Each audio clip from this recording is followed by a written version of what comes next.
வணக்கம் பிள்ளைகள். இதில் ஏகாரம் ஒலி மாறுபாடு பெறும் இடத்தை கவனியுங்கள். அதற்கு முன்னர் அனைவரும் ஒருக்கால் சப்ஸ்கிரைப் செய்து கொள்ளுங்கள். ஏனென்றால் முழுமையான காணொளியும் உங்களுக்கு கிடைக்கும். ஏகாரத்தை பாருங்கள், அட்டவணையை பாருங்கள். ஏர், தேர், நேரம், நேற்று. இதில் இட்டென்னா வந்தால் அது முன்னுயிராக தான் வச்சிருக்கப்படும்.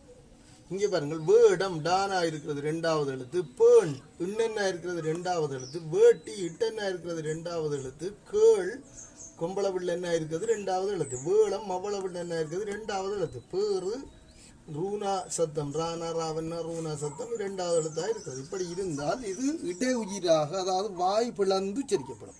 ஆனால் இவை வாய் பிளக்க தேவையில்லை. முன்னுயிர்கள் நீங்கள் நுனி நாக்கிலே நல்ல நுனி நாக்கிலே உச்சரிக்க முடியும். பாருங்கள், ஏர் வாய் அப்படியே வச்சுக்கணும், தேர் நேரம். ஆனால் இது வேடம் வேடம், பேண் வேட்டி கேள் வேளம்